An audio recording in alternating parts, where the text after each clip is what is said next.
This is supposed to be Morgan's court.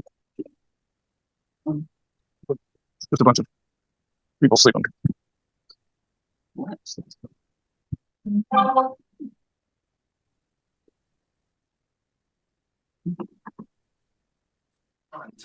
why did they kick you out in the first place? Your connections, mute your connections. I keep muting people.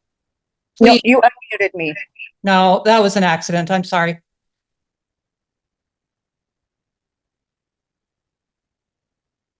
All right. So some understanding when your case is called, please turn your video on. I expect to see full names so I know who it is that I'm talking to. And with that, and Miss Lavender, you're right. I accidentally punched unmute, so my apologies for that. So with that, we will get going here. Your Honor, Hannah Cowden present for petitioners. Kurt Anagnostou on behalf of the father, Jack Carnahan. Okay. Mike Moore. Paul Esau for the mother, Katrina Vorse. Okay. Anyone else? For child support, Your Honor. Thank you. Tina Day, guardian ad litem. What? Is it a spreadsheet you're looking at? All right. Yeah, the AR. This is all the statements So- that are going to drop to the patient. That's how I caught it. I keep hearing a lot of conversation. That conversation needs to stop, please. I'm looking at the financial clock.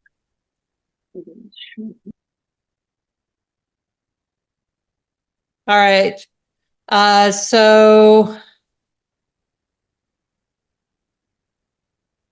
I received 2 proposed orders regarding the hearing and the ruling. I don't know. I believe Mr. Esau and Mr. Agnostou had agreed on that. I don't know if others had agreed on that. Your Honor, there's a couple places I'd like to ask for clarification. So the copy of the proposed order I received from Mr. Anagnostou, he had marked out may in favor of shall. We're fine with that. He'd also marked out where I'd written prior to each visit taking place. I had included that because that was what we had agreed to for the mother previously and what had been ordered. I just wanted to ask for clarification. Right now, we're receiving UAs at a rate of about every 3 weeks. Is that if that was the court's intention, that's fine. I just wanted to know what the court's intention was. Sure. That. I understand. Anyone else want to be heard on that those particular issues? Yes, Your Honor. Oh, Go ahead, Miss Day. So it was my request to take out the language that said prior to each visit taking place, that a UA would occur. The UAs are occurring from 2 different locations, 2 different treatment centers as random. So they're occurring basically one every other week at one place and one every other week at the other place. One of those locations is observed, the other one is not. But they are being provided, they are clean. And as soon as the levels come in, I provide the levels that are sent to me from each organization. I don't think it's reasonable to have to take a UA with levels every day before the visit and then try to have that information back before a visit can occur. That just simply isn't logistically something that's able to be done. My position is whether it's father or mother, as long as they are in treatment and providing the UAs and in compliance, there's not a need for an additional cost to the parents to provide another UA independent of what's already being provided by their treatment providers. Okay. and it's my comment as well, Your Honor. We'll provide the UAs as my client takes them, but to have to do one right before a visit and he paid for it, you know, he's at the community house on limited funds, but we're providing all the UAs that he is taking as timely as we can. Okay. Anybody else? Your Honor, I concur with counsel and Ms. Day. My client obviously is in inpatient treatment. She's completed her first week. She is clean and sober, and they are testing her. So I have a release of information on file from my client, so I'll be getting that information routinely. So I think that not having to take another UA prior to each visit is superfluous under these circumstances. All right, anyone else? So in regard to that, the language that has been deleted prior to each visit taking place, that seems appropriate so long as the UAs are being done through treatment and wherever else that they're being done. I do want the UAs to be continued in that manner and the information being provided as talked about. And as long as those UAs are clean, the visitations will continue. So if they start showing positive, then the visitations will stop. That's bottom line. So I expect clean and sober, and so that part of it does need to be a part of the requirements. And that's contained in the order on the next line, and we haven't deleted that. Somebody deleted as will be required for visits to continue.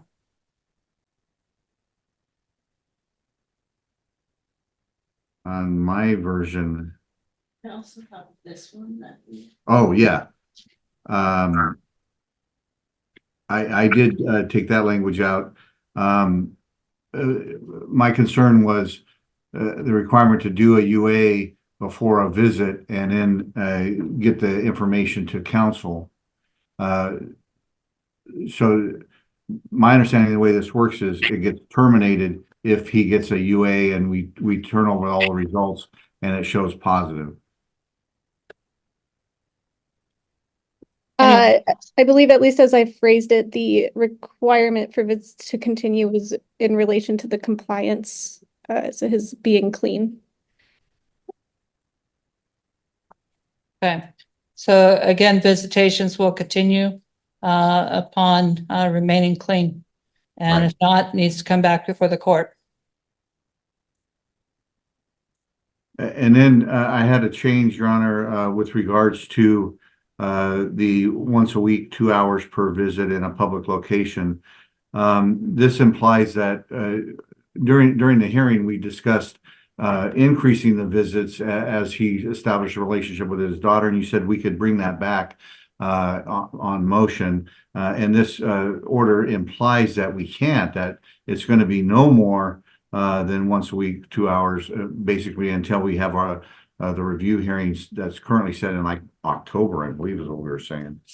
But so I wanted to delete that and say that it was starting at once a week, 2 hours per visit, because that's my understanding of your ruling. This is just starting the visitation. Anyone else? Yes, Your Honor, if we're not going to include the words no more than, then we would prefer to also not include the words starting at, just so that we have clarity at what is happening until something else is ordered. Anybody else? All right, I agree that neither should be there. Just strike that language completely to avoid any confusion one way or the other. And then with regards to the supervisor, we deleted, I'm not sure of the training Ms. Couch has, and I don't think it's a requirement that the person have professional training. We're currently doing that, but at some point in the future, we may need to have a supervisor that's through the community house that maybe is not professionally trained in substance abuse counseling. I don't think that was a requirement we talked about during the hearing. Ms. Day, can you remind me of who that person was? Yes, Leanne Couch is a professional. She works as a substance abuse counselor for the Toutle School District. And she was the person we were able to obtain who was neutral, not with a relationship with either the petitioners or either of the parents, but a person who was willing to supervise for a limited period of time. And that was agreed with court for these first visits. Whether that will continue or not, or whether that will be necessary, I don't know. I agree that she will continue to be the supervisor until something changes. And if we need to bring that back, we can.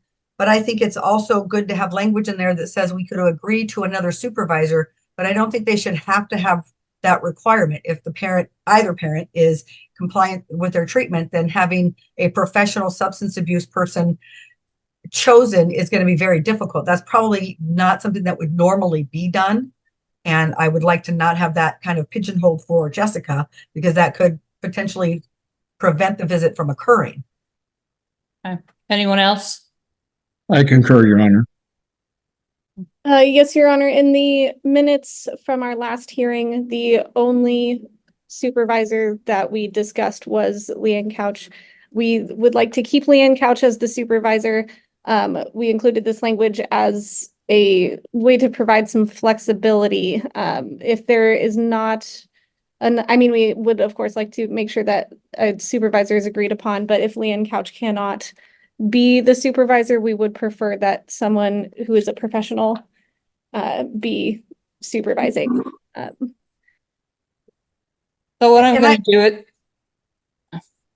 I'm sorry, go ahead, Your Honor, I apologize. So what I'm going to do at this time is go ahead and leave that language out, because it also has shall be chosen and agreed upon by the parties. So maybe there is someone else that everyone can agree upon. And so if the guardians don't agree to it, to the person, then the matter can be brought back. Right.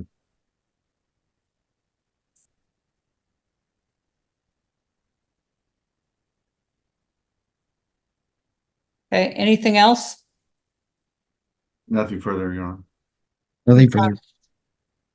Nothing further. All right, with that, did the matter get set for hearing or trial? It was set for trial, Your Honor, September 30th. Okay, all right. So while that is pending, is there anything else that we need to address at this time, Ms. Day? The only thing I would let all the parties know is that mother has entered inpatient treatment. She's expecting to be out the middle of June, and I will send out an email to kind of begin the process of arranging. I'd like to arrange for those visits to start once she has been released from inpatient and entered into intensive outpatient. I expect to have the results of her UAs and evaluations should be coming in early next week, and I will provide those as soon as they do. And I would just let the court know that the father has had his 2 visits since we were last here. Those are going well. Jessica has managed very well with the visits. So I'm looking forward to seeing that continue to progress forward for both the parents. Anybody else? Oh, just with regards to the visits, Your Honor, there was a change in the day and the parties agreed to that. I'm just reporting that that change occurred, and everybody agreed to a slight change and it worked out. Okay, good. All right, And Your Honor, I agree with the information that Ms. Day provided regarding my client. I had the same information, so nothing to add. okay. Ms. Cowden, anything else? But no, Your Honor. All right. So I think at this point, there's really no reason to set this on for any further review or anything at this point. If mom, is successful and wants to note it back up for something, then she can do so. But otherwise, no need to keep having reviews or anything of that nature. Thank you, Your Honor. Thank you. Thank you, Your Honor. Thank you. Thank you. That concludes that matter. Morning, Your Honor. Jim Sansone appearing for the Guardian, Joy Thomas. All right. Attorney Dino Glick appearing on behalf of the father. Kurt Anagnosio on behalf of the mother, Miss Lavender. Tina Day, guardian ad litem. All right. All right. So Mr. Anagnostou is now on board for the mother. Guardian ad litem report is filed. This is a request for a modification of current guardianship, and it seems to me the matter needs to be set for trial, for hearing and ruling by the court. I don't know. It was just a matter of switching out Ms. Winkles. So at this point, I've already ruled in regard to the visitation issue. So does anybody see anything any different? Seems like it just needs to get on a trial setting docket. Your Honor, I do see that a little bit different, and maybe because I'm not an attorney, I don't understand it as well as maybe some of the attorneys, so please feel free to correct me. But there's already a final order in place. My role in this was just to evaluate how that increase in visits was occurring. And that was very simple. So my understanding was that was all there was. If it's going to go to trial, is it just about that change in the visitation? Or are we talking about the entire guardianship? Because there's already a final order. There's a final order, but it's similar to a modification of a parenting plan in a domestic case where they don't seem to have any requirements to get to a full hearing on something like that. So that's what I'm likening it to. If Okay. anybody has any other thoughts, I'm open to hear it, but that's how I was looking at it. Well, I guess my issue, after meeting with my client, and reading the guardian ad litem's report and going through the file, my client is interested in increasing time with the children until we get to a trial. I mean, ultimately, she believes the matter should be terminated and the children returned to her custody and care. But in the interim, it was my understanding we were reviewing her residential time. If not, I can bring a motion in for that increase until we can get into trial in this matter. Or is the court saying we're not making any changes until we go to trial? So at this point, that's how I ruled, was no changes, and the matter needs to get set for trial because my understanding is that's exactly what she was looking for, was either increase or total ending of the guardianship. Right. And so unless the other people are willing to agree to something like that, the only other thought that I had that might be workable because of where we're at with this is a mediation. And that might be worth a conversation. I don't know. But otherwise, from my point, I don't think I can just, when somebody has requested a dismissal of a guardianship, that I can just do that on a motion. Anybody else? Your Honor, this is Jim Sandstone. I would concur with the court's opinion and position for what that's worth. Okay, anybody else? Your Honor, I do have a question. Who I'm is trying that? to put my camera Oh. on, it's not letting me, sorry. My question would be, what happens when she exits community house? Do we have the right to approve where she's gonna have the kids overnight? Okay, at this point, I have not, let me go back. I'm trying to recall exactly what I had ruled as far as, but I believe I ruled no changes, but I don't want to try to remember that off the top of my head. I believe I had ruled, like I said, no changes, but let me find, and then we have so on March 28, I had ruled at, the court does think that lessening regular contact would be beneficial to the children.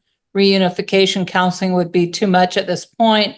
No video visits yet, may be appropriate in the future. Court grants overnight visitation is recommended by the guardian ad litem. The court would like to see how the overnight visits go.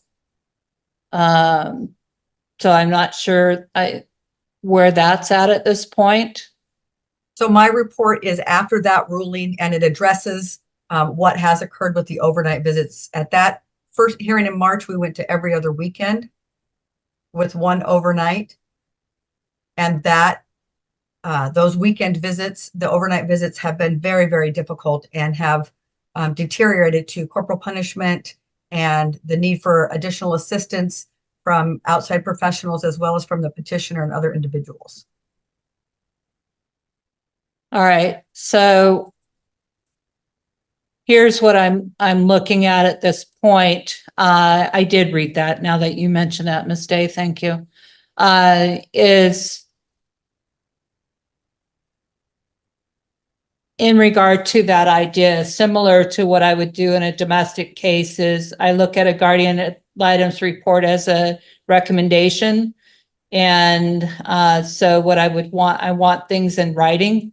As far as response, it sounds like, Ms. Lavender, you're requesting, or a look at the visitation. Is that my understanding? Yes, Your Honor. Okay. All right. I wanted to bring something up. I don't know if we need a motion or anything like that to be attached to this, but there was conversation between Joy and I with a mediation about the way that our visitation did not have a lot of like step-by-step parameters, which made things a little confusing for us at the beginning. We agreed that Cade, the youngest, who is 4 years old, is getting overwhelmed with visits, which is why I've been needing additional help and more intervention, because slamming a 4-year-old into a 24-hour period all of a sudden is just a little too much for him. And he's getting violent in his outbursts because it's a lot of change all at once for him. The 2 older kids, however, are doing very well, and they've adjusted amazingly since that verbal agreement that we had via Messenger. I've had Kevin and River for the overnights, and then we have adjusted to where Cade is only being dropped off in the mornings. I just wanted him to have the choice of whether or not he wanted to stay the night, and try and get him comfortable with that, so it's not as overwhelming. But if he is going to stay the night, that he needs to be picked up in the morning, because 24 hours all at once is just a little too much for him. He just needs to have extra time, extra cushioning to adapt, where the 2 older kids, they've been waiting for this since December. And if I may, Your Honor, there was one issue with regards to my client leaving the community house, but she is not leaving the community house. I didn't know if you wanted to comment on that, Carol, or not. Yeah, I'm not being exited. It was called a hard exit, which just means that there was a red flag in my compliance. It's been addressed, it's been fixed. I am currently still staying at the community house. As far as my housing changing, I am actively looking for a place to live independently. And I just got a reply back from the housing authority in Kelso, I think. And they have an available slot for me, but I will be moving if I do take that opportunity. Okay. So here's the issue. I appreciate what you've had to say. At the same time, nobody else has that in writing or the ability to respond to that. And that's where the court wants to see, yeah, I mean, if there's an agreement regard to the 4-year-old and that's working, great. But I do need to have the matter brought before the court on a formal motion and reduced to writing and responses in writing, so that we have a full record as far as what's being requested, what the responses are, and then the court can properly respond. But when it's just at the time of hearing and trying to figure out what everybody else has to think, it just doesn't work. So I do expect formal written documents. So what I would suggest at this time is, again, continue with what's working. If the 2 older ones are doing okay, Miss Day, maybe the 2 older ones have gotten used to it and doing better. I don't know if you want to look into that. Yes, Your Honor, I will. I'll continue to monitor how things are going, and if there's agreement to be reached, that would be great. Okay. So let's have everyone do that, and then just note it up, put it back on the docket for further consideration once everybody has a chance to properly respond. Understood, Your Honor. Thank you. Thank you, Your Honor. All right. Thank you, Your Honor. All Thank right. you. I'm sorry, Your Honor, one more thing.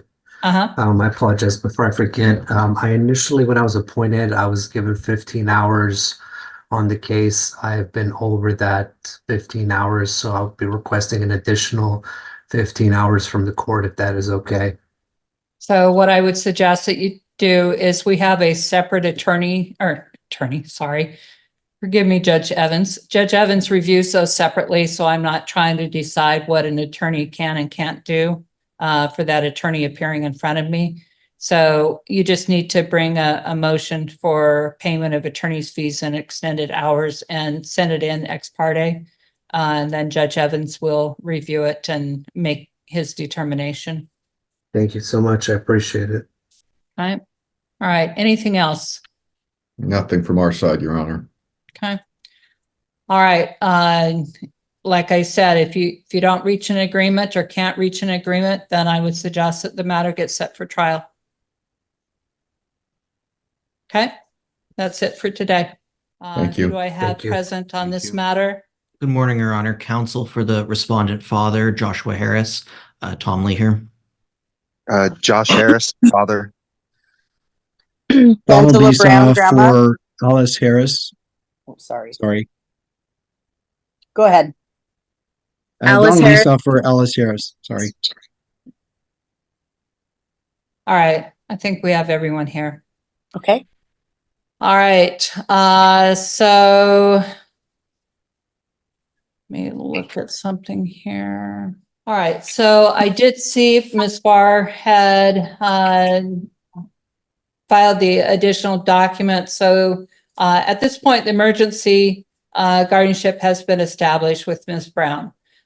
We then have the petition that for a full guardianship that has now been filed into the 107 matter, as well as the other necessary documents. So again, we are working off of 107. So I don't know where parties are at with this, if it's a matter of working out an agreement and settling this, or how you would like to move next. Ms. Farr, do you have any sense of things? Yes, Your Honor. So my understanding is that both parents are consenting. We have some details for visitation to work out. There's been discussion about that agreement yesterday and today. So I think setting this out for a week or two to try to work out those details would be appropriate. But I also, knowing what I know about what the disagreements are going to be, I think we should probably go ahead and get it on the trial setting docket at the same time. Okay. All right. Anyone else? Yes, Your Honor, if I may. Okay. The issue, as Ms. Farr noted, the issue appears to be unsupervised visitation by the mother. I won't step on Mr. Esau's shoes by elaborating on that there, but just in the interest again of keeping things moving in on this case, I bring up the point about unsupervised visitation, the request I should say by the mother, because I know my client has already indicated to me he opposes that. And if that's going to be the sticking point here, then it might be better to try to resolve that today or at essentially a show cause. And as Ms. Farr noted, putting this in the trial setting docket. I just don't want to have too many times that this matter just keeps getting bumped in review or pseudo show cause hearing realm. So I guess that's my only comments on this, but I'm going to hand it over to Mr. Esau and we'll go from there. Counsel? Thank you, Your Honor. As indicated, my client's trying to expand her visitation if it's going to go to a final order where Miss Brown is the guardian. I'm not sure the father can actually intervene in that and object to my client having unsupervised visitation. I think that's a matter between the guardian and Miss Harris. But I could be corrected on that if somebody shows me something otherwise. But so I think possibly an evidentiary hearing could be held on the docket to take testimony from Ms. Brown and Ms. Harris and Mr. Harris, if that would help the court to resolve that issue, if we can't work it out in the next 1 to 2 weeks. Anyone else? Ms. Brown? Anything? So, I think what the attorney and Alice, Ms. Harris, are referring to is because my resources have been, a little bit short and I am paying a babysitter. I think Alice was wanting to possibly come on a night I was working and be here. I'm not sure I'm ready for that 100%. That's something I'd like to maybe work into, but I think that's what we're referring to, if I'm correct. It's not so much as an unsupervised, it's more about helping me out. And if that's the case, then I think Joshua could be on that same page. But if we're going to continue this and we're going to modify things, then maybe we could look at some unsupervised visits for both parents as we go further on. I don't know how else to do this. That's kind of where I'm at with this. Like, I don't have an issue with it, but because there's only 3 hours supervision each week, it would be something we'd have to work into a little bit more, I think, if that makes any sense. So, Ms. Farr, anything else? Yes, Your Honor. So here's the issue with the visits. Our father is still in treatment, so unsupervised is not appropriate. Mother was supposed to, in the family law case, was supposed to provide evaluations and treatments for both drug treatment and mental health. She hasn't done that. And I don't think unsupervised should be approved for either parent until they both comply with those. All right, so here is my thought in regard to this, is maybe mediation is the way to try to resolve this one way or the other. So that may be something that everybody needs to look into to figure out what's best overall, best interest of the child, which is ultimately, and if it's a situation where Ms. Brown just doesn't feel like she can do this, then that needs to be brought back before the court so we can look at what should be happening. And so what I would suggest at this time is, one, I'm going to be out on a medical matter for a couple of weeks. And so I would ask that we go out beyond that, which I think it needs a bit of time to try to see, one, can mediation work maybe, or can the parties just agree on what it's going to look like for a step up? Because that's not unusual to say, if you do this and this is what you're looking at. If you do this, this, and this is what you're looking at. So I think, Ms. Brown, what you're talking about is kind of that step process, which Ms. Farr is very familiar with those kinds of resolutions. And so something that, might be good. So either sit down in one room and see if you can work it out, or get somebody else that can assist in that with the mediation. But I think at this point, I would go ahead and get it set on for trial. Trials are being set out into basically August at this point. So you have some time to see if you can resolve it. You can always strike a trial. Just because you have a date doesn't mean it's written in stone. But it's always better if you can't resolve it, as the matter goes to trial and the judge makes a decision as to what's best for the child. So that's what I would suggest at this time. I don't think you need to keep coming back and being before the court, and I'm not going to make a decision just based on a little bit, quite frankly, that I know. So with that, let's look at the calendar and see what date. We could go to June 20th or 27th. I don't know if anybody has any conflicts. The I'm 27th. Sorry. Sorry. No, I'm actually picking up some hours in June, and the 27th would be my the better for me. I don't know about everybody else. Sorry. No, you're fine. I can do the 27th, Your Honor. Okay. I can do the 27th, Your Honor. All right. So we're looking at the next review date? So you had talked about doing a date in a week or two, and unfortunately I won't be here. And I think trying to throw the 3 cases at somebody else isn't probably the best. So that's all I was looking at, is whether the parties could get together and resolve it, settle it. You can always strike that hearing. But the 27th is just to see if everybody has maybe reached an agreement and the matter can be done and signed off. Your Honor, and then could we get on the trial setting docket for the 5th? So for the trial setting docket, are we okay to put it on the 5th? Yeah. Yes, June 5, we'll go ahead and put it on the June 5 trial setting docket. Everybody needs to be present for that, the attorneys and Ms. Brown and Ms. Farr. June 5, it'll be at 9 o'clock.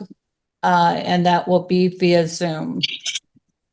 So I just wanted to say that I am willing and I am capable of taking care of Maya. What I was trying to do was see about extending out visits for both parents. And I totally understand that Alice needs to get her paperwork turned in to show that she's completed it. And Josh is in treatment, so I understand the unsupervised.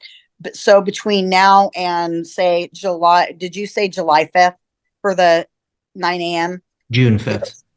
So June 5th. we're just going to keep the 3 hours a week supervised and from now until then, if I'm correct. I just want to make sure I'm doing all of this correct. Okay, so you're getting 2 dates. June 5th is a trial setting date. That's Yes. a completely different docket, and all we do Yes. on that date is scheduling, nothing more. Yeah. Yes. So that to say that the 3 hours just goes to that time. The 3 hours goes until the court orders something different. Okay, that's what I needed to know. Yeah. Okay, thank you So for that. the date that we're looking at is June 27 at 10:30 Okay. to see whether or not the parties have gotten together and agreed on something. Or if not, if I can do a simple change or whether I'm going to, but I want the request in writing because I want to see documents and be able to read it ahead of time, not just hear what people have to say at the time of hearing. Okay. Okay. Your Your Honor, Honor, can I say something? Oh, sorry. Go ahead. Ms. Harris, you can give me a call. Okay. Thank you. Thank you. All right. Anything else? Yes, Your Honor. Just briefly on mediation, I just because all the parties are present here in court today, I always am supportive of mediation when it comes to dispute resolution in this, and so I will. And given I have a good relationship with the mediation center from many other cases, I will reach out to the parties. But if anyone objects to mediation here, that's part of this case, please let me know promptly, because otherwise, one objection it torpedoes all the purpose of mediation. So I just would like to say that if there's any objection to mediation, please let me know promptly and I will not start the ball rolling on that. Okay. All right. Thank you, Mr. Lee. All right. Anything else? Your Honor, I was just looking to see the order that we have in place, what the date is that it goes to. Just to make sure, and since we have the standard petition filed, we could do an order that says to the date of trial. The current one is good until June 10th. I was just looking for the order.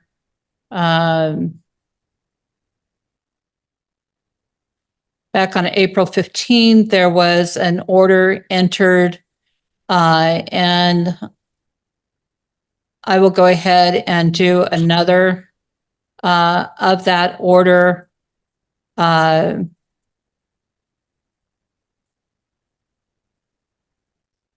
Anyone object to me extending it to the day of trial? I don't have I'm looking for where to mark it to say day of trial. Where it says. Here we go. I'll just insert day of trial. Perfect. Thank you, Your Honor. Okay. No objection, Your Honor. All right. Thank you. All right. Anyone else? Okay. All right. That takes care of the matter for today. Thank Your Honor. you. Thank you. Thank you, Your Honor. Thank you. And I want to see where things are at this point. Ms. Farr, can you? Judge, I don't see Don Esau on the Zoom yet. Actually, he just showed up. Okay. So I believe we have an agreement to enter the guardianship from both parents are consenting. There appears to be some requests for expanded visitation that may or may not be appropriate. And my suggestion would be to go ahead and enter the guardianship and then set out a review or evidentiary hearing on the matter for the visits. Okay. All right. And let's just find out exactly who is here on this matter. I do see Angela Brown. Who else do I have present? Good morning, Your Honor. You have Tom Lee representing the father, Joshua Harris, in this matter. I don't see my client yet on, but I've been in close contact with him. Okay. Counsel? Donald Esau for Alice Harris, who's on the Zoom with us today. Okay. Anyone else on that matter? Alice Harris, mother. Okay. Angela Brown, grandmother. Okay. Anyone else on the Maya Harris matter? Okay. All right. So with that, counsel, any comments in regard to what the guardian ad litem has said? Your Honor, I certainly agree with what Ms. Farr said, and yeah, no further comment from my end. Okay. Mr. Esau? Your Honor, I'm sorry, I got on late and I did not hear what Ms. Farr was telling the court. Ms. Farr, if you could go ahead and repeat, please. Okay, I'm sorry. So sure. It is what we exchanged in emails this morning, that my suggestion is to enter the guardianship. Both parents are consenting, and then set the matter out for evidentiary or review hearing for the visits.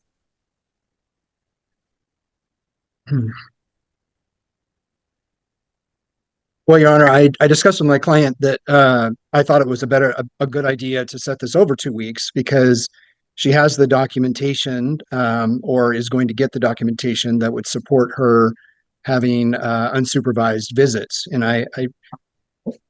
her position is that she'd rather have that taken care of first before the order is entered rather than entering the order and then having an evidentiary hearing later. But of course, it's up to the court, of course. So that's my client's preference anyway. Oh. Ms. Brown, anything you wanted to say? Actually, I had my dates mixed up and I'm so sorry. I'm kind of bedridden right now because I've hurt my back. I'm sorry. So this is all kind of, so are we asking that we go out longer or are we just going to set this over? What does this mean exactly? I think overall the idea is that it sounds like the parents are agreeing that the child remain with you and that visitation is the issue at this time.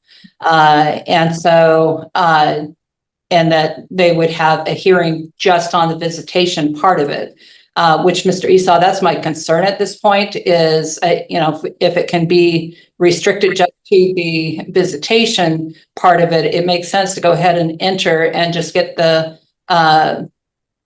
visitation part of it for hearing. So that makes sense to me. That makes sense to me as well. As long as it's Ms. Farr's version of the order that we're entering, she had some blue lines on Mr. Lee's version, which seemed to be sort of favoring Joshua Harris and disfavoring my client. But Ms. Farr's version was much more mutually oriented and equal.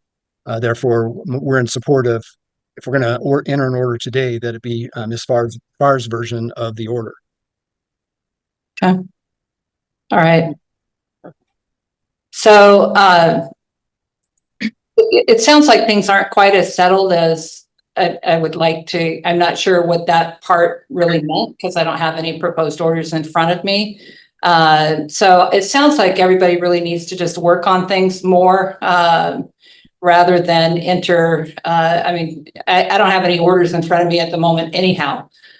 So you would need to be signing off on whatever it is. And so I think at this time, what we'll do is go ahead and set it over for entry of order. And then hopefully in the meantime, you can work out the visitation part of it. And if not, then we need to go ahead and just get it set for a hearing, and you'll need to note it up on the docket to do that. It is Okay. set. They're trying. Sounds good, Your Honor. Sounds good. Apparently it's already set in September, for a 1 day anyhow. So Right. that's already sitting out there. And so at this time, let's go ahead and, I guess set it over, a couple of weeks just to, maybe see that everybody gets at least the one document put together, and let me look here and see where we're at this point. So I would actually, the 11th is pretty full since the 4th there's no docket on the 4th. So what about the 18th? That would give you 3 weeks to get everything worked out and get all the documents approved and signed off. And then we can go from there. Your Honor, I'm not available on the 18th. Oh, I'm sorry. Never mind. I'm looking at the wrong date. It's the 19th. The 18th would be fine. Okay. Does that work for everybody? What Yes, Your day Honor. is that? What day is that? Is that a Thursday? Yeah, Thursday. Okay, yes, that Thursday works for me as well. Okay, at July 18th. Okay. Okay. All right. All right, let's do that. And Thank Your you, Honor, Ron. if we can come to an agreement, can we go ahead and enter ex parte before that? Oh, certainly. Certainly, you can do that and strike it if that's what happens. Thank you. Okay. All right. Thank you. Thank you. Thank you.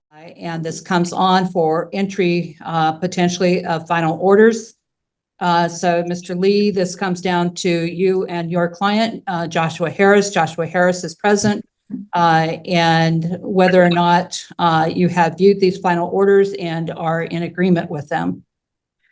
Yes, Your Honor. And again, thank you to the court and all parties' patience on that. I've been speaking with my client. It's been, and I had some feedback. And the proposed orders as is are, I believe, acceptable to my client. Josh, I'll defer to you though. All right, Mr. Harris, Joshua Harris, are you okay with these final orders? Yes, the orders that I had already saw and consented to, I am 100% in agreement. Okay. All right. So with that, first off, Mr. Harris, I have the final orders here. Are you okay to put approved via Zoom on these? Yes. And Mr. Lee, are you okay to put approved via Zoom? Yes, Your Honor. All right. So with that, I have fully approved final orders. Everything appears to be appropriate. Your Honor, I had a comment. Go ahead. Yeah, this is Donald Esau representing the mother. I added in a provision on the very last page before your signature stating that I could stay on as attorney for Ms. Harris to help her with gathering the documents necessary to do a modification of the visitation from supervised to unsupervised. I know the statute doesn't allow that technically, but I think it's in the best interest because we agreed basically because we know we can come back and do a modification, or that she can, and we would have done it now because, but then we would have had to put off the entry of this order for several weeks. And as a courtesy to everybody, we agreed to go ahead and have the order entered now. So that's why I included that provision. If Your Honor would rather strike that and have me or her petition for my appointment in the future, we can do that too. I think just for record keeping purposes, it would be better to strike the language now and have you, I don't see any issue in the future reappointing you. But I would say I'd rather wait, and then for record keeping purposes for attorney's fees, I think we need to just have you petition at that time. Okay, thank you, Your Honor. So I am going to strike that language. Thank you for pointing that out. Anything else from anyone? All right, I just want to thank everyone very much. I appreciate, like I said, I think toward the beginning of this case is a child that has much love and family that loves that child, and nothing nicer to see as a judicial officer is that kind of love and support from the families. So just keep that idea going forward, and this child will grow up to be a successful adult. So again, keep that child first and foremost in front of what you do. So with that, that concludes that matter unless there's something else. And Ms. Farr, you would be discharged. Thank you. Thank you, Your Honor. Thank you, Your Honor. Petitioner. Thank you. Thank you. Tina Day, Hello, Guardian Your ad Honor. litem. Vanessa Rowley, mother. Casey Looney on behalf of the state for child support, Your Honor. All right. Anyone else? Did you All hear right. me? Your Honor, Vanessa Rowley, the mother. I'm sorry? It's Vanessa Rowley, the mother. All right. So first off, I just want to say about 3 weeks ago or so, I was I got real short with parties, especially Miss Rowley. And for that, I apologize. I don't do well when people interrupt. And so especially on Zoom, it gets very difficult. But Miss Rowley, I do want to say thank you because our last hearing, you did really well. So hopefully we can just keep that up, and it doesn't work for recording to have interruptions and that kind of thing. So thank you for that. We have a few different things that are on for today that Ms. Beck had filed. One was a motion for consolidation. Did everybody receive that? Yes, Your Honor. Yes, Your Honor. All right. So, Ms. Beck, I don't know if you had anything else you wanted to say in regard to that matter? No, Your Honor. Okay. Anybody else want to be heard on that? No, Your Honor, not anything specific, just that I think it makes sense to join those two issues together, but I will leave that to you. Okay. And Your Honor, does that just mean that she's put everything together? Consolidate is to put the two cases together, right? Okay, thank you. All right. So first, I just want to note you cited federal law.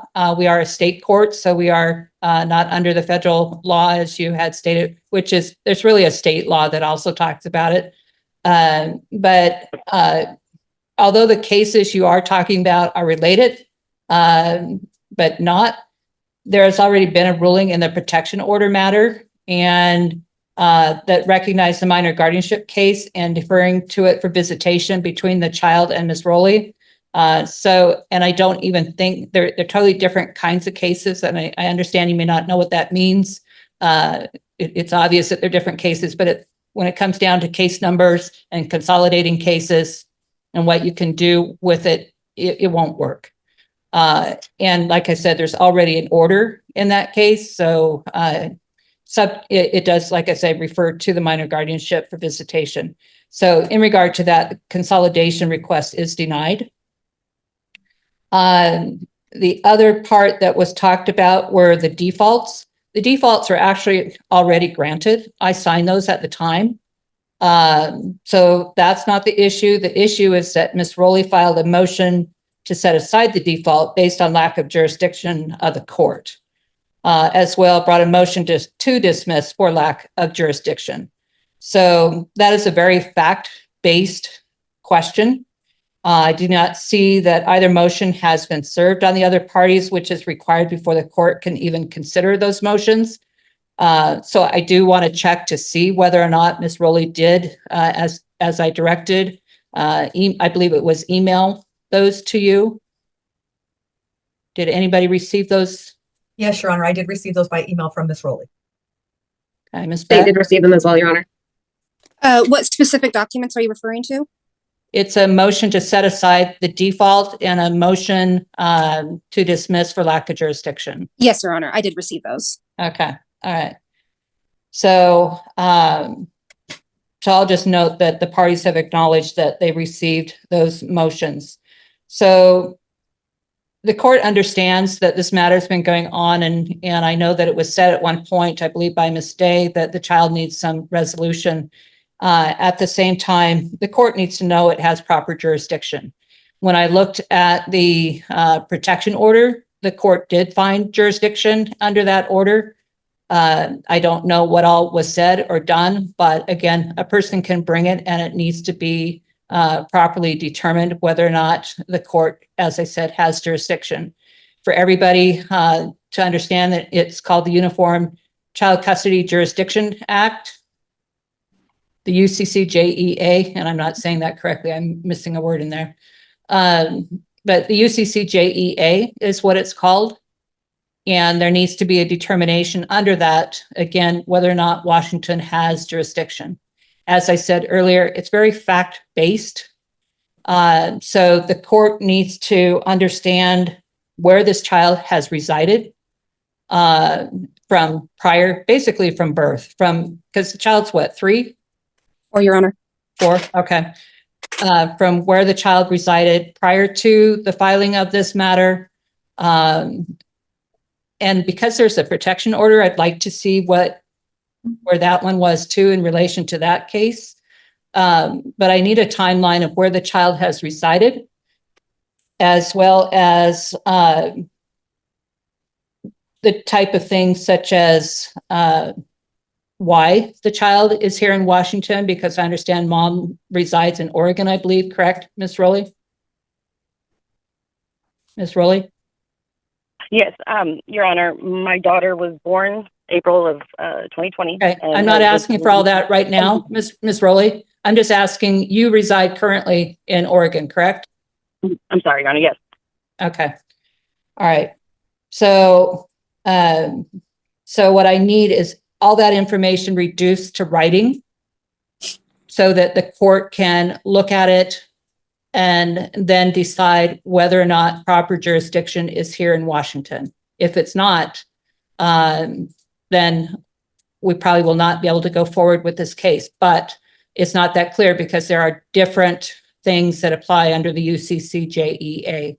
So not only the background and a timeline of the child, but as I was saying, also why the child is here, what brought the child here to Washington, if that's the case. So that's the information I am going to need. And I can tell you that the RCW in particular that I'm looking at the moment, and it may not be the one that applies, just a little bit that I know, RCW 26.27.231, which is temporary emergency jurisdiction. I don't know if it applies under that or something else, but that's pretty much what I'm looking at least in the moment, again, based on what little I know. Okay. So my thought is that I want everything reduced to writing and filed with the court.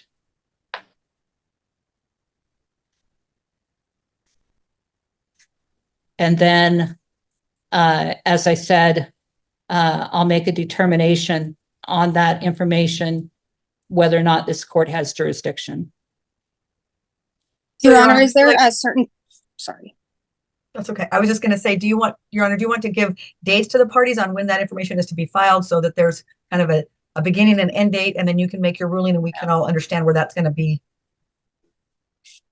So what I would like to do is, one, I'm going to be out on medical leave for a couple of weeks in June. So I would ask that everything be filed by June 18.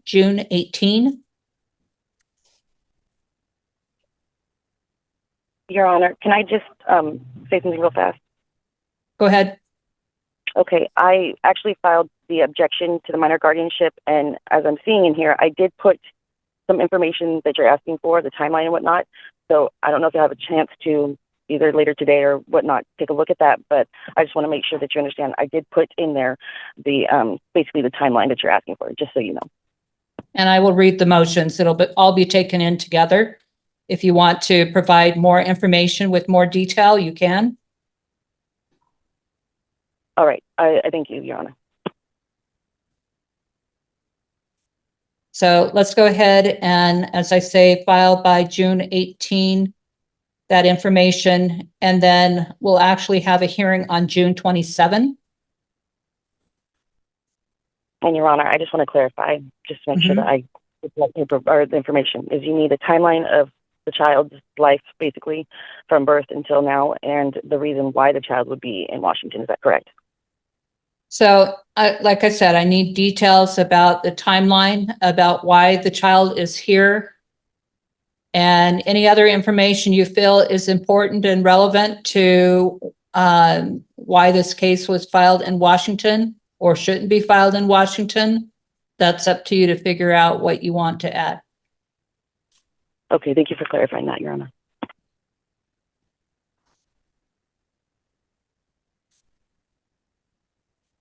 Okay. And like I said, I'll also be looking at that we do have at least one matter where jurisdiction was taken under the protection order. I understand Ms. Beck and Ms. Rowley are not attorneys, but if you want to provide any law on this, you're welcome to do that as well. And it would be Washington law is what we're looking at. I'm sorry, Your Honor, you cut out. Can you please repeat that last part?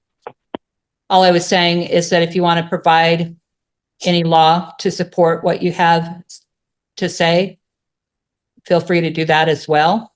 But it needs to be Washington law. Okay, yes, ma'am. Yes, Your Honor. That is the only thing that I see at this point, depending on how I rule. If I rule in favor of this court having jurisdiction, then we will look to finalize the matter that day. I don't know. We'll see. And that was the next court date is June 27th. Is that correct? So the next court date is June 27 at 10:30, but I want everything filed by June 18. June 18th. Thank you, Your Honor. Any questions? No, Your Honor. No, Your Honor. All right. No, Your Honor. All right. So that is it for today. And that takes care of that matter. This comes on for a couple of motions that were filed by Ms. Rowley. And just for the record, if we can find out exactly who else, we have Rebecca Beck, we have Ms. Looney, anybody else on? Tina Day, guardian ad litem. All right. Anyone else? Okay.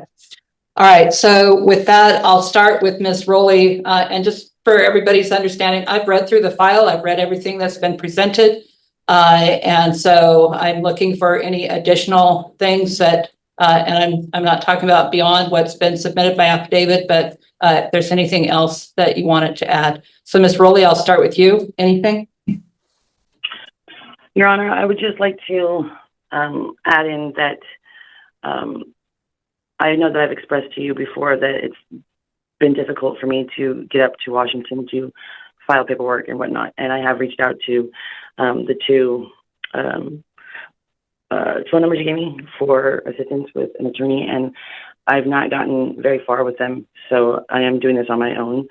I did not get the timeline into you for a couple of different reasons, but mostly because I had tried to mail it in and it kept getting sent back. So I'm sorry for that.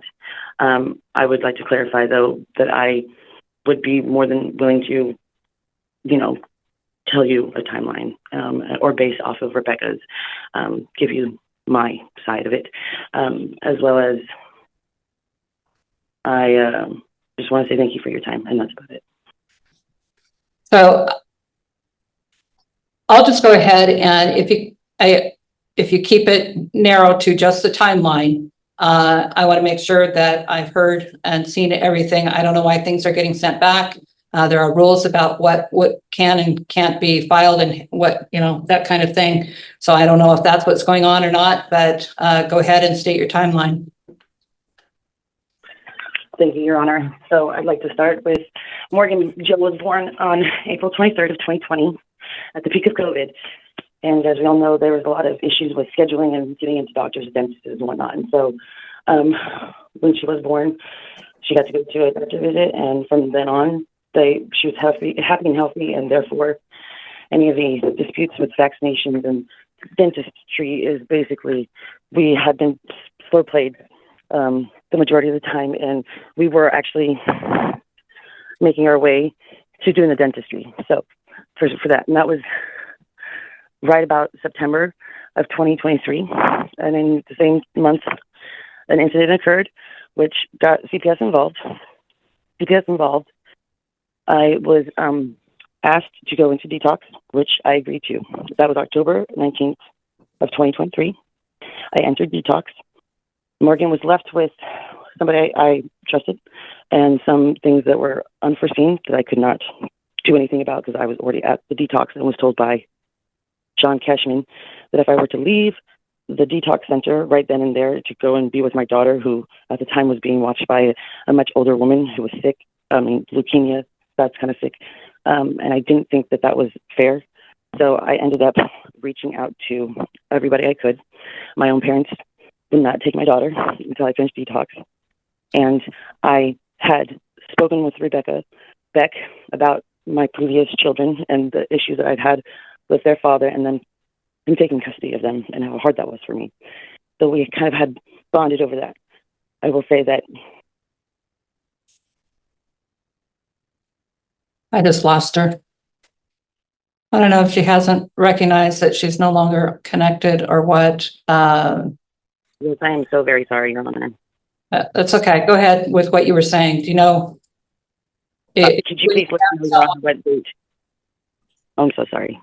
Go ahead. Where I had been cut off basically was I just like to know where I left off. You heard last. Located somebody about where your daughter would go when you went in detox. Great. Okay. Yes. And so I had reached out to as many people as I could that I knew and trusted, including my parents, which nobody was available or willing to for me. So, like I said, I've known Rebecca when our sons had taekwondo together in 2013. We were acquaintances and would stay in contact via Facebook, but that's about it. We didn't hang out, none of that. But I had previously in 2021, when my daughter was a year old, had gone up there and visited with them one time prior to them helping me out with this babysitting / watching Morgan in 2023. For the second time, that would have been the second time that she had actually met the vet. So with that being said, and just so I make sure that this is on the record, from Morgan's birth until October of 2023, that whole time, I'm the only parent, sole caretaker of Morgan, and have only been the sole caretaker of Morgan since she was born. So back to October of 2023, I go into detox. I can't get a hold of anybody. I reach out to the Becks because from what I can tell, they care about their children, and I feel like she would be safe there. I am in detox, and therefore, when this all happened, there was some type of miscommunication. I had to switch detox centers, and in between the switch, I had to reach out to find out what was going on with my child, and that's when I had found out about this. And so that way it was, that's the reason why it was very last minute and kind of not well communicated as to, Rebecca tried to reach out to me. I couldn't answer my phone after I'd been entered into the different detox center. So she apparently got in contact with my mother, who I asked to also get in contact with Rebecca. They arranged stuff. Morgan ended up over at the Beck's house. I finished and completed detox on October 22nd of 2023. So just about 2 days. Was about the time that it took for me to get stable and to leave detox. I had called on October 23rd, 2023, the Becks and Rebecca specifically, to let her know that I was very thankful for their help, especially with such a short notice, and to ask them to bring Morgan home because the next step would be for me to enter a treatment program. And when I say they, I mean the CPS worker, John Cashman, and a fit worker named Jax, who was kind of my person to go to and talk to about my stuff, as CPS was kind of on Morgan's terms or side. And I spoke with them, and they were able to get me to a detox center where Morgan could actually attend it with me. Basically, she'd be with me while I would attend this treatment center. I called, like I said, on October 23rd, told Rebecca, hey, go ahead and bring Morgan home. And Rebecca had convinced me that Morgan had settled in just fine, and that she felt that she would do better if I allowed her to stay there for like a week while I entered the treatment center and kind of got settled in there. I hesitantly agreed because, like I said, Morgan and me, it's just been us since she was born. And I was concerned that she may have a hard time being away from me. Now, I've read the reports and paperwork that Rebecca has submitted, and it was very, very shocking and very, very sad to hear that Morgan had the first week that she was with the Becks been crying for hours, not eating. Nothing of that nature was ever divulged to me at all. And I feel as though I missed an opportunity to step in and do what I should have done as a mother and had her returned, even if she felt that she was comfortable there. So after I hesitantly agreed to let Morgan stay, the next morning, which would be October 24th of 2023, I woke up feeling extremely horrible, more so than I had felt the days prior going through the detox. And one of the symptoms was I didn't have any taste, and I knew that was one of the COVID symptoms. And so my first inkling was to take a COVID test, which came out positive. With that being said, I then reach out to Rebecca again and say, listen, I know I'm supposed to go into treatment. I know the plan is to get myself settled in, but this is what's happening. And because of Morgan's vaccination status and knowing just full well that children have a harder time with COVID, I spoke with Rebecca and said, hey, would you mind if she stayed there until it was cleared out of the house and it was safe for her to return? She agreed. We go on to October 31st of 2023, where I'm still having symptoms. I take another test. I'm still showing positive. I go ahead and contact Rebecca via Facebook Messenger, and I will say that that was the main way that I did contact Rebecca through most of this, also through phone and sometimes via text.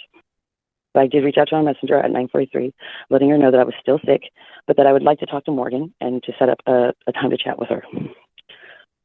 Between October 31st and January 24th, not only did my Facebook get hacked and I no longer had access to it, but because of being sick, and then as well at the time I was dating a gentleman named Derek Nohart, he had also gotten sick, and so COVID went rampant in my house for almost 2 months. Now, because of that, it created a conflict and an inability to basically gather the money I needed to make a payment on my phone or even internet. And it just so happened at the same time, nobody had stopped by, not one person except for John Cashman one time during that whole thing to check on us so that I could, hey, can I use the phone? Could you let somebody know? And therefore, there went a lapse of time where I could not contact anybody. I couldn't contact CPS. I could not contact the Becks. And as soon as I could, though, I did reach out. And I'm just, give me one second. I want to make sure I have the right date for this. I want to say it was the 13th of November. I had reached out to Rebecca, explaining to her the situation at hand, which was how extremely sorry I was that I was unable to stay in contact with her. And I explained to her what had transpired. I also had let her know, that I missed Morgan and that I would like to get back on track with what we were supposed to be doing and whatnot. I did not hear back from Rebecca. And I also had reached out to CPS at that point to also obviously catch up with them, let them know what was going on. John Cashman said, I stated that, since it had been so long and that I had successfully completed detox and I was still sober and clean, and I had basically gotten into a healthy and clean routine at home on my own, which, Your Honor, this isn't the first time I've done this clean thing. It's not something I'm proud of at all, but I have been able to do it on my own completely while I was pregnant with Morgan prior to her birth. And so I felt, because of that and this ability to do it this time, that I had gotten into a routine, and that going to treatment, I felt, would just further create some tension and distance between me and my child, because I hadn't been able to contact the Becks, and so Morgan was still with them. I expressed this to Rebecca and said, I would like for her to be returned. She said, well, you need to contact John Kishman, that's what she was told, before I can give her back to you so that you can talk to them and he can let you know, basically, if unification can begin. I reached out to John, and John responded with, and let me get this up for you and I will tell you. All right, we need to move this along. I have limited time and we need to focus where the child has been. Correct. So we'll fast forward. So I will let you know that Morgan Jo has only ever been an Oregon resident since her birth up until October 19th of 2023. From then, she has been with the Becks under some false accusations and information, as in on the first petition that she had submitted, Rebecca Beck. She stated on there that Morgan Jo hadn't lived out of the Washington state, hadn't lived on an Indian reservation and whatnot. But just this last petition, or excuse me, this last timeline that she submitted, she states in there that yes, that Morgan actually did live in Oregon up until October of 2023. So with that mix-up, I feel as though the wrong information got given out, and therefore the judge agreeing with that petition should not have happened, because jurisdiction would have been here in Oregon. Now, she's been stuck in Washington because of this emergency jurisdiction. As you know, because you've been on this case, we've been going back and forth, making sure that everything's kind of got, in a row. That is the only reason that Morgan Jo has been in Washington until now. So that would have been from October 19th, 2023 until present date today. Anything else? No, Your Honor, I think that is it. Ms. Beck, anything you wanted to say? And just so you understand, I read your documents. No, Your Honor, everything's in my document. I believe, although what Ms. Rowley is referring to is the UCCJEA that I submitted, where I did write she lives in Cowlitz County now, because she has been here more than 6 months, Your Honor. All right, Ms. Looney, is there anything you want to say? No, Your Honor. All right. And let's see. Where'd there you are. Ms. Day, anything you wanted to say? Just briefly, Your Honor, I would, just remind the court that the emergency decision was made based on. Hold on, I think we lost her again. Ms. Rowley, can you hear me? Yes, I'm sorry, Your Honor. That will be the last time that happens. Okay. I'm hearing from the guardian ad litem now. Thank you, Your Honor. I would just indicate to the court that emergency jurisdiction was made to be in Washington, Cowlitz County, and mother was given ample opportunity to address the issue with jurisdiction prior to the 6-month mark. The decision about the emergency custody was based on the agreement between mother, Child Protective Services in Oregon, and the petitioner for the child to be placed here. Mother talks quite a bit about the recovery that she's accumulated going through detox and all these things, but there's not one piece of evidence that's been submitted that she's done any of those things. And I guess that's my main concern with any consideration for a reunification at this point is we haven't had any documentation about mom's treatment, about going through detox, about anything. And I guess my concern at this point is what we do have documentation is that Morgan Jo was positive for fentanyl after she had been with the Becks for several weeks. She was continuing to have issues, and I had recommended that they take her in and have her tested because of the mother's history and the history with the other children. Mother's other children were also positive for fentanyl previously. This has been an ongoing issue. Mother was just finished a diversion for child endangerment with Morgan Jo just a few months before this all came to pass. And I'm very concerned about that. I think jurisdiction is now a moot point. Morgan Jo has been here, the court hearing has continued, and the process has been available to mother, and she's not participated in the way that she was instructed to by the court from the very beginning. So that's all I would add. All right. So with that, did I miss anybody? I don't think I did. So Ms. Rowley, this is your opportunity, but again, we have limited time. So anything you wanted to say in response? Yes, Your Honor, I would like to respond with a few things. So about the fentanyl hair test, yes, it shows that Morgan Joe did have fentanyl in her system, which would be indicative of me having an addiction back in October of 2023. The hair test was done, it was done 95 days. 95 days after she was no longer in my custody. I had not seen her one time. So if she is testing positive for fentanyl, it is either one, indicative of me having had a drug addiction, which we were all aware of in October, and that's why I went to detox. And it is also stated in Rebecca's timeline that she knows that I was going to detox, and that's why Morgan Joe was asked to stay with her. So there is information about that. And that's not just from me, but from Rebecca herself, stating that I did go to detox, and John Keshin as well, who contacted Rebecca to let her know about it. So with that fentanyl, if that's not the case, if it's not showing that I did have a problem with drug addiction in October, then that would be, in my eyes, showing that if it's not for me or my addiction from October of 2023, then whoever she's in custody with right now is possibly the one that's exposing her to this fentanyl. I understand that my other children were involved in something similar. They did not test positive for fentanyl. Actually, it was for heroin. And it was because I had been dating somebody who I did not know had been an active user and had relapsed. And because I did not know the signs and did not know. And I took responsibility for that in court for those children, just to let you know. As well as, excuse me, I have tried numerous times before the emergency guardianship petition was served. I explained to Rebecca the things that had happened, and I'd asked her to bring my daughter home because she needed to be home with me. When I would call and have conversations with my daughter, she would ask me if I was coming to pick her up every phone call. Every phone call. My daughter and me are very close. And for that first week that Rebecca explains that she was crying, that is not because of any drug use. That is simply because she had never been away from her mother, ever, for more than a night, and I was only with her grandparent, her grandmother, if anyone. To find out that that's what was going on, and Rebecca failed to tell me that, it shows that her idea of caring for Morgan is more selfish than it is about Morgan, actually.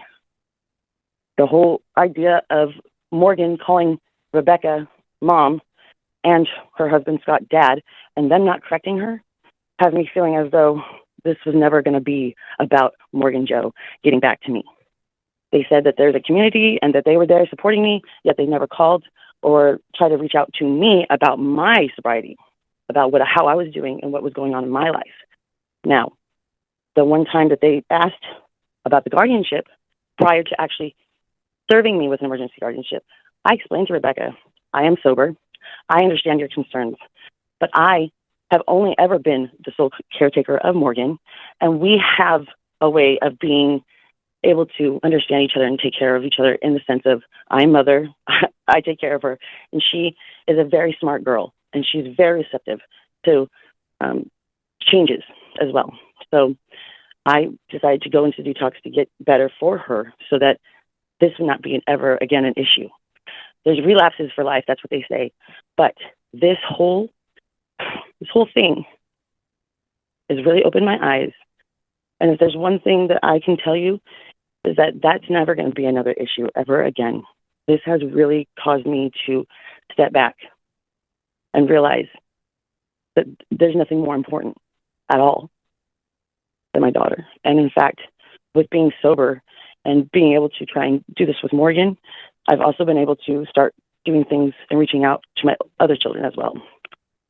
The reason why I didn't submit any more documentation as far as my detox is because the whole purpose of this guardianship petition was not because of my drug use.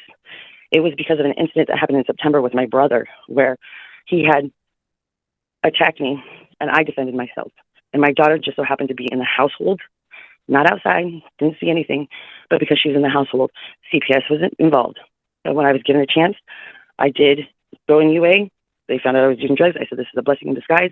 I went to detox, and I did as much as I could, given the circumstances with COVID.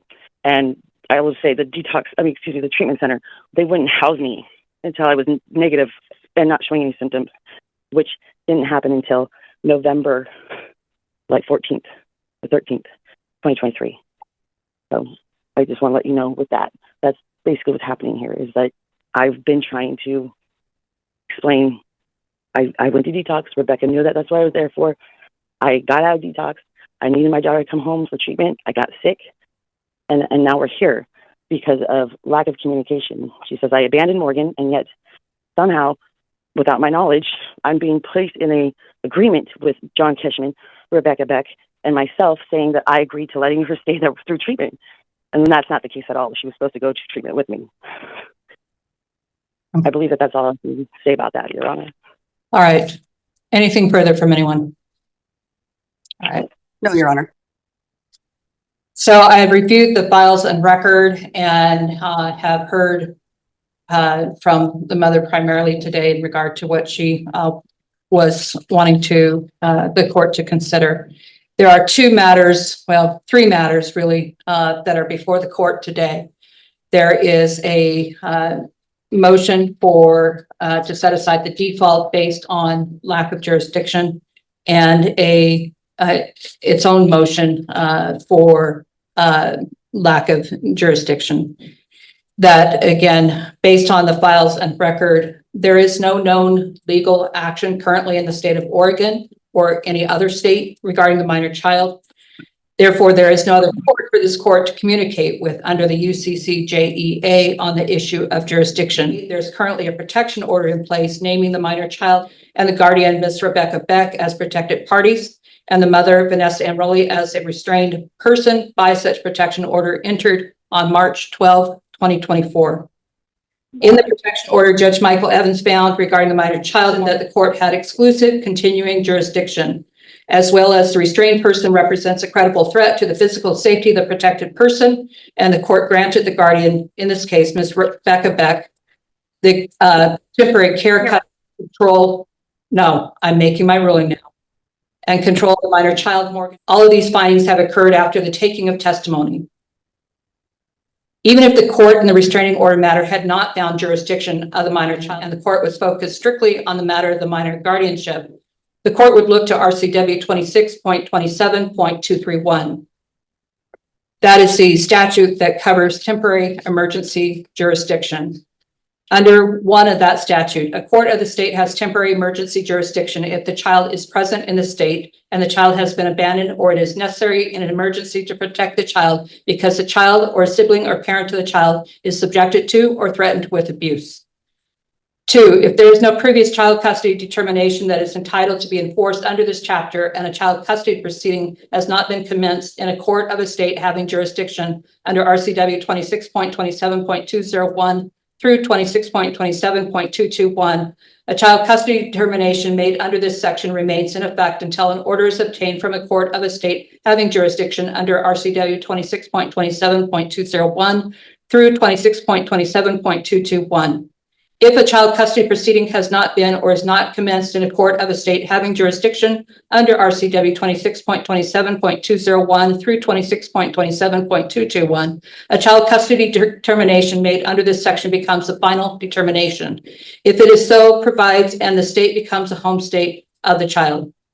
3, if there is a previous child custody determination that is entitled to be enforced under this chapter, or a child custody proceeding has been commenced in a court of a state having jurisdiction under RCW 26.27.201 through 26.27.221, any order issued by a court of the state under this section must specify in the order a period that the court considers adequate to allow the person seeking an order to obtain an order from the state having jurisdiction under RCW 26.27.201 through 26.27.221.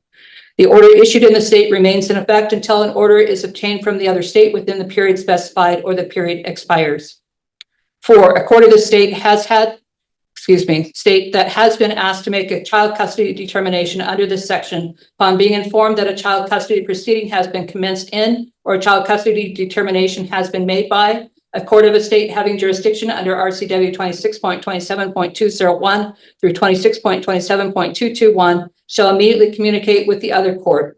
A court of the state that is exercising jurisdiction pursuant to RCW 26.27.201 through 26.27.221, upon being informed that a child custody proceeding has been commenced in or a child custody determination has been made by a court of another state under statute similar to this section, shall immediately communicate with the court of that state to resolve the emergency, protect the safety of the parties and the child, and determine a period for the duration of the temporary order. Again, so it's understood the court is not aware of any legal action or custody matter regarding this child in any other state. Based on the statute, the court finds, one, that the child is present in the state of Washington by consent to the mother, Vanessa M. Rowley, on October 19, 2023. That the court under the protection order has already found the restrained person, Vanessa M. Rowley, represents a credible threat to the physical safety of the protected person, Morgan. That the mother, Vanessa M. Rowley, was under investigation by the Child Protection Services for the state of Oregon and was going through drug detox. That the minor child brought to the state of Washington was not properly dressed and showed significant trauma and screaming and crying, not sleeping, not eating, not knowing how to feed herself, impulsiveness and hyperactiveness with the guardian, Miss Rebecca Jo Beck, suspected drug withdrawal, all which resolved after time with the guardian, Rebecca Jo Beck. The mother, Vanessa M. Rowley, failed to contact the guardian, Rebecca Jo Beck, for an extended time. A hair follicle test of the minor child more determined the minor child had a dangerous amount of fentanyl in her hair. 165, I'm not quite sure how to read it, per milligrams was the reading. The minor child had not received necessary medical and dental care from the mother, Vanessa M. Rowley, and therefore it is necessary to have emergency jurisdiction to protect the child threatened with neglect and abuse. There is no pending case regarding the child in any other state, and there is no previous child custody determination. House Bill 1227 was raised, does not apply in this case, and is irrelevant to determination of jurisdiction.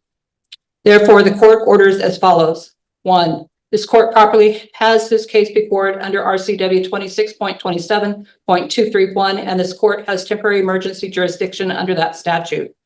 2, the motion for setting aside default judgment is denied. 3, the motion for dismissal is denied.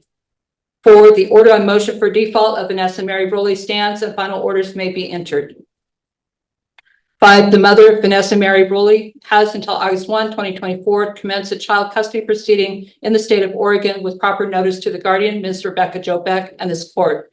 If that does not occur, then the state of Washington is declared the home state of the minor child, and the final orders entered in this case will stand as fully final on August 1, 2024.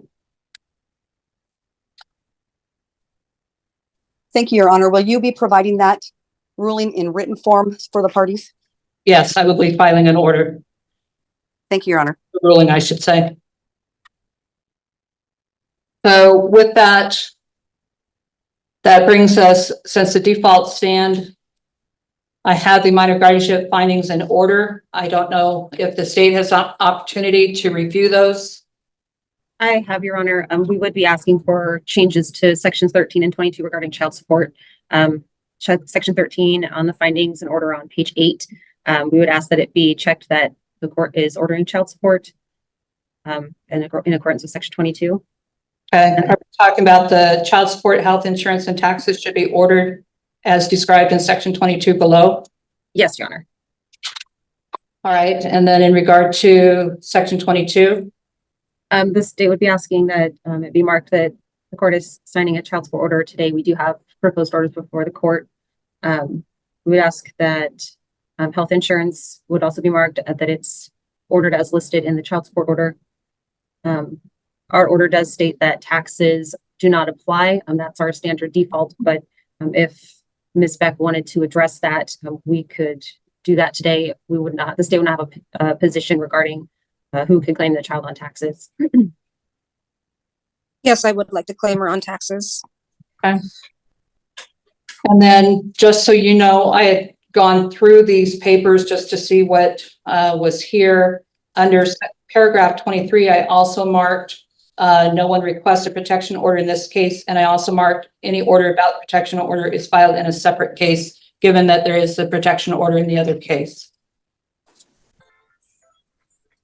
I am also marking under paragraph 24, the guardian item or court visitor is discharged from this case.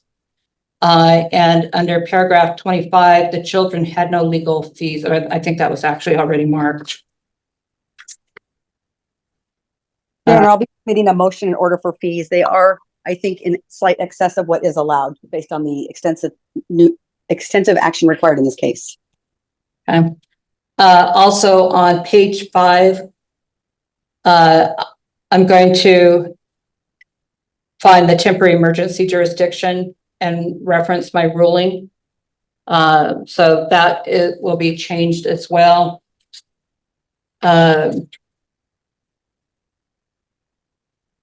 See if there's anything else. Excuse me, Your Honor. I thought the temporary emergency jurisdiction had a 120-day shelf life. I don't see any 120 days anywhere.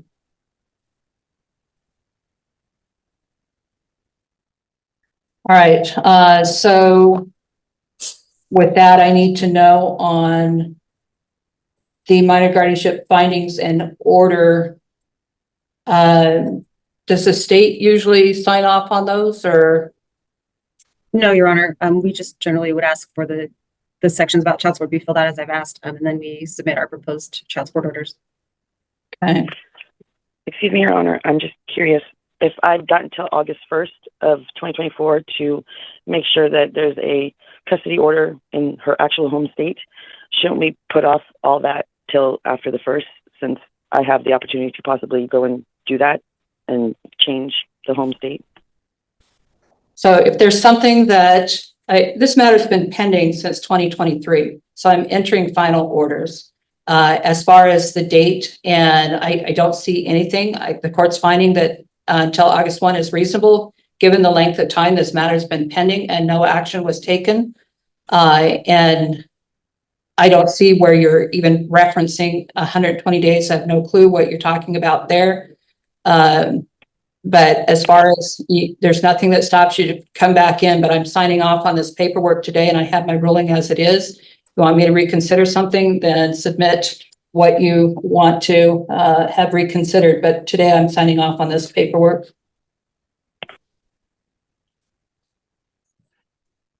So just I'm understanding what's going on. The default paperwork that Rebecca Hold on. entered. Just wait. Stop for a minute, please. Just wait. Sorry. There was a... All right. In regard to the child support order, and I will get back to Ms. Rowley. I'm not, I'm just trying to make sure I don't miss anything. I don't have, oh, never mind. Ms. Beck, are you okay to put approved via Zoom on this? Absolutely, Your Honor. Your Honor, I did notice one slight typographical error on one of our orders. We have one for each parent. Can you hold on just 1 second and I'll get to you as well? Just yes.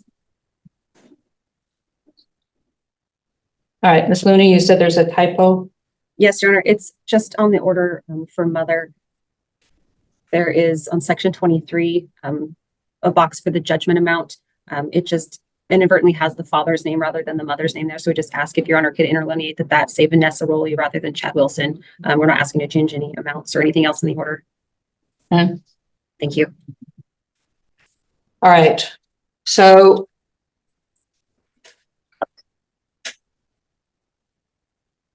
Ms. Rowley, so bottom line is at this time, the guardianship has been approved. I've signed off on the papers. I hesitate to call them final papers because there's one thing that is clear in a guardianship case is that it's always the goal to reunite the parent with the child. And so at this time, Ms. Beck will be the guardian until you bring, well, there's the one issue about what you do in Oregon and what happens there. And I can't even begin to tell you in Oregon what you need to do or any part of that. I don't know Oregon law. So that will be up to you. If you don't do anything, then this will be considered the home state of the minor child as of August 1. As of August 1, then this case the jurisdiction will be the state of Washington as far as being the home state of the child. And then it's really up to you to bring it back before the court to make a showing that you have, or by agreement, that you have taken care of and addressed all your issues for the child to safely return back home with you. That's a real high level answer, but again, as I've said before, I can't give you legal advice. The forms are on the Washington State, or I don't want to call it AOC, Washington State Court's website. And I'm going blank on what the name is of what you need to pursue to have it brought back for purposes of having it modified or dismissed. Okay. Okay, so I understand. You're not sure of what paperwork I'm supposed to be going to fill out after I've done what I need to do in order to rectify whatever issue I'm having with CPS, even though they've had closed my case. Okay. Again, I can't give you legal advice. I'm just giving you the direction where you can find the forms. The minor guardianship forms are on the Washington State Court website. Okay. Okay. All right. I've signed off on all the documents. That concludes this matter for today. Your Honor, I was hoping that you might be able to clarify something for me, since I believe that my understanding isn't right. The judgment or the order for default, could you just clarify that for me? So the defaults stand. In other words, they are still, I signed the defaults already. Correct. Rolly brought the motion to set aside the default based on lack of jurisdiction of this court. I found today that the court did have jurisdiction under the statute. Right. My concern, though, is my understanding was that when you are found in default, then you're excused from the case. Well, I'm not exactly sure what you're answering or questioning. Are you saying that that means that she never has a right to her child again? Is that what you're thinking? No. I just thought that there were proper avenues for Miss Rowley to come out of default. I thought that had to be addressed first before we could move on. Which is what I did today. She had brought her motion to set aside the default.